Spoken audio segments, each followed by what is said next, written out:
Bismillahirrahmanirrahim. Assalamualaikum warahmatullahi wabarakatuh. Baiklah, di sini saya akan mempresentasikan tugas akhir semester ganjil tahun akademik 2020-2021 dengan mata kuliah metodologi penelitian kualitatif dengan dosen pengampu Ibu Andina Nurul Wahidah MPD, yaitu dengan tugas mereview skripsi. Perkenalkan, nama saya Dewi Sukmawati dengan NIM 118111269, Prodi Pendidikan Agama Islam, kelas 5H. Jenis penelitian yang saya review yaitu studi kasus. Oke, selanjutnya ke identitas skripsi yang direview. Di sini judul skripsinya itu faktor-faktor yang mempengaruhi non-muslim masuk Islam. Studi pada mu'alaf di Desa Mataram, Kecamatan Gadingrejo, Kabupaten Pringsiwu. Nama peneliti di sini yaitu Singgih Teddy Kurniawan. Asal perguruan tingginya itu Universitas Islam Negeri Raden Intan Lampung. Tahun terbit skripsi yaitu tahun 2018. Selanjutnya di bab 1 pendahuluan, di latar belakang terdapat permasalahan yang terjadi di Desa Mataram, Kecamatan Gadingrejo, Kabupaten Pringsiwu adalah tentang faktor apa saja yang mempengaruhi masyarakat Desa Mataram mudah untuk berpindah-pindah agama. Selanjutnya, latar belakang alasan peneliti mengangkat judul peneliti ini yaitu untuk mencari tahu tentang faktor-faktor apa saja yang mempengaruhi mu'alaf untuk masuk Islam dengan mengumpulkan data dari sumber yang berbeda yaitu penyuluh agama atau pembimbing para mu'alaf di Desa Mataram. Nah, selanjutnya di sini yaitu screenshot paragraf yang memuat data pra penelitian yang terdapat di latar belakang. Bisa kita lihat di sini bahwa jumlah mu'alaf di setiap daerah itu berbeda-beda. Berdasarkan data yang didapatkan dari hasil dokumen desa, tercatat jumlah penduduk yang beragama Islam sebanyak 3.710 orang. Selanjutnya, berdasarkan wawancara dengan Kepala Bagian Umum Desa Mataram, jumlah warga yang masuk Islam di Desa Mataram berjumlah 21 orang. Dari hasil wawancara langsung dengan responden yang menyatakan masuk Islam karena keinginannya sendiri, ada yang sebab pernikahan, ada pula karena ajakan teman. Nah, selanjutnya di sini pertanyaan penelitian dan tujuan penelitian. Di sini terdapat tabel tentang pertanyaan penelitian dan tujuan penelitian. Bisa kita lihat di sini. Pertanyaan yang pertama yaitu bagaimana proses masuk Islamnya para non-muslim di Desa Mataram. Terus tujuan di sini untuk mengetahui proses masuk Islamnya non-muslim di Desa Mataram sendiri. Pertanyaan yang kedua yaitu faktor apa saja yang mempengaruhi non-muslim Desa Mataram untuk masuk Islam. Tujuan penelitiannya di sini yaitu untuk menggali faktor-faktor apa saja yang mempengaruhi non-muslim Desa Mataram untuk masuk Islam. Pertanyaan yang ketiga yaitu bagaimanakah tingkat keberagaman para mu'alaf di Desa Mataram. Tujuan penelitian di sini yaitu untuk mengetahui tingkat keberagaman para mu'alaf di Desa Mataram. Nah, di sini terdapat komentar saya pribadi tentang slide sebelumnya. Menurut daftar pertanyaan dan yang diajukan oleh peneliti bahwa jika dilihat dari judulnya, faktor-faktor yang mempengaruhi non-muslim masuk Islam sudah sesuai karena dari daftar pertanyaan tersebut sudah mencakup apa saja yang ingin peneliti cari permasalahannya dan kemudian dicari solusinya yang dicantum pada tujuan penelitian yang sesuai dengan judul skripsi tersebut. Oke, selanjutnya tentang manfaat penelitian. Di sini terdapat 3 manfaat yaitu yang pertama, manfaat bagi peneliti sendiri. Yang kedua, manfaat bagi penyuluh agama. Yang ketiga, manfaat bagi fakultas tarbiyah. Manfaat bagi peneliti di sini terdapat 3 manfaat yang dapat dirasakan. Yang pertama, berdasarkan dari proses dan langkah penelitian, sangat membantu untuk mengadakan dan mengembangkan penelitian lanjutan sehingga bisa mendapatkan data-data yang lengkap dan relevan. Yang kedua, berdasarkan dari hasil untuk menambah pengalaman dan juga masukan bagi peneliti sebagai calon guru bidang pendidikan agama Islam. Yang ketiga, menambah khasanah ilmu pengetahuan khususnya masalah studi kasus faktor yang mempengaruhi masuk Islamnya para non-muslim. Manfaat yang kedua yaitu manfaat bagi penyuluh agama. Hasil penelitian ini dapat dijadikan masukan bagi penyuluh agama dalam membimbing para mu'alaf yang ada di Desa Mataram. Yang ketiga, manfaat bagi fakultas tarbiyah. Laporan hasil penelitian ini dapat dijadikan sebagai referensi dalam penelitian studi kasus tentang faktor-faktor yang mempengaruhi masyarakat untuk masuk Islam yang dapat dikembangkan dalam penelitian lanjutan. Selanjutnya, bab 2 kajian pustaka. Di sini saya akan membahas tentang landasan teori atau kajian pustaka. Di sini terdapat 3 teori yang dikaji. Yang pertama, teori yang dikaji yaitu proses konversi agama atau perpindahan agama. Subteori yang terdapat di dalamnya yaitu definisi konversi agama, ciri-ciri konversi agama, jenis-jenis konversi agama, dan proses konversi agama. Sumber kutipan ini terdapat dari berbagai sumber kutipan seperti Jalaluddin, Derajat, dan lain sebagainya.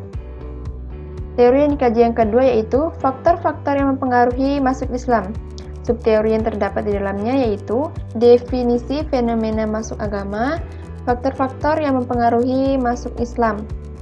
Seperti sumber kutipan Hendro Sucipto, Syamsul, dan lain sebagainya. Selanjutnya, yang ketiga yaitu teori yang dikaji keberagaman dalam agama Islam.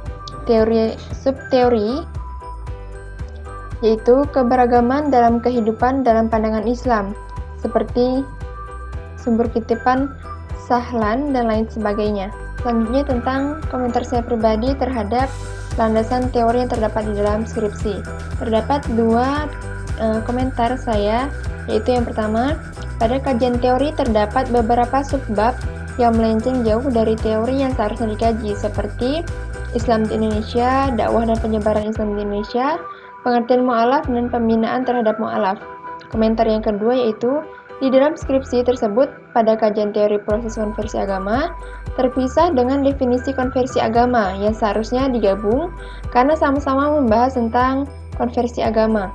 Selanjutnya, kajian penelitian terdahulu atau kajian penelitian relevan, yaitu konversi agama dan faktor ketertarikan terhadap Islam, studi kasus mu'alaf yang memeluk Islam dalam acara dakwah Dr. Zakir Naik di Makassar oleh Saftani Ridwan AR.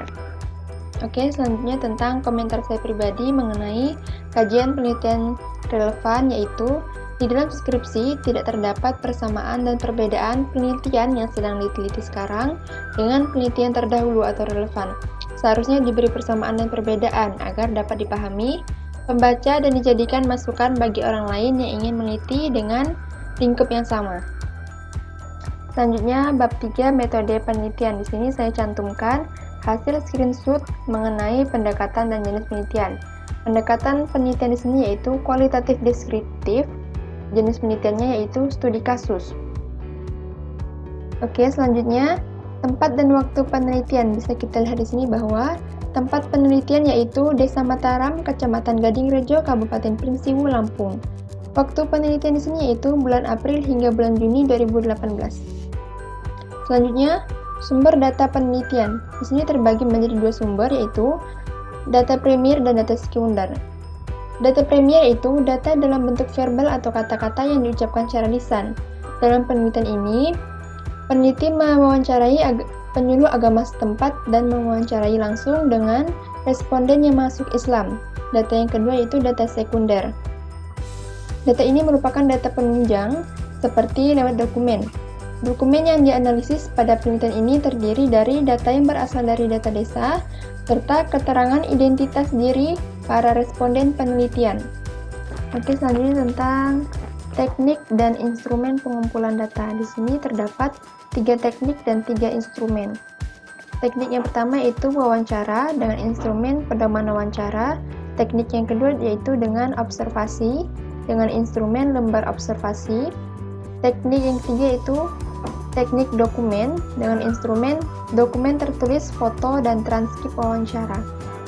Selanjutnya di sini terdapat 3 pertanyaan penelitian, teknik pengumpulan data, dan instrumen. Pertanyaan penelitian yang pertama yaitu bagaimana proses masuk Islamnya para non-muslim di Desa Mataram dengan teknik wawancara dan dokumentasi. Dengan instrumen pedoman wawancara yang bersifat terbuka dan umum, kemudian merekam jawaban responden.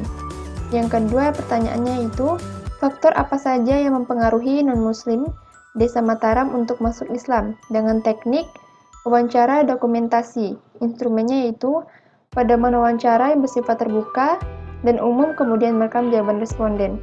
Pertanyaan yang ketiga yaitu, bagaimana tingkat keberagaman para mu'alaf di Desa Mataram dengan teknik observasi dan dokumentasi.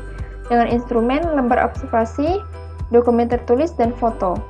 Selanjutnya, teknik analisis data. Di sini terdapat 4 teknik analisis data, yaitu pertama, pengumpulan data, redukasi data, penyajian data, dan terakhir, penarikan kesimpulan dan verifikasi. Pengumpulan data di sini yaitu data dikumpulkan dan digabungkan dengan menggunakan instrumen pengumpulan data, yaitu wawancara, observasi, dan dokumen. Redukasi data yaitu proses memilih, memfokuskan, dan mengubah data mentah yang diperoleh dari lapangan.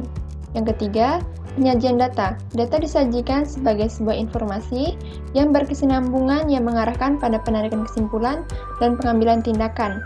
Yang keempat, penarikan kesimpulan dan verifikasi. Kesimpulan harus diverifikasi supaya data yang diperoleh adalah data yang valid.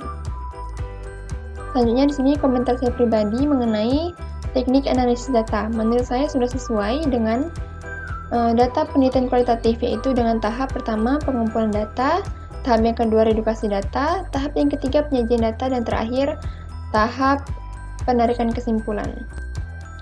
Selanjutnya yaitu teknik pemeriksaan keabsahan data. Di sini terdapat 3 teknik, yaitu perpanjangan pengamatan, meningkatkan ketekunan, dan triangulasi. Pengamatan yaitu kembali ke lapangan, melakukan pengamatan, wawancara lagi dengan informan yang pernah maupun baru ditemui. Meningkatkan ketekunan, artinya melakukan pengamatan secara lebih cermat dan berkesinambungan.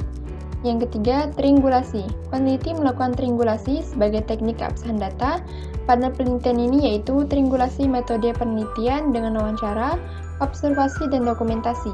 Oke, terima kasih atas ketersediaannya menonton video ini. Semoga video ini bermanfaat. Mohon maaf bila terjadi kesalahan. Silahkan tulis saran dan kritik pada kolom komentar. Assalamualaikum warahmatullahi wabarakatuh.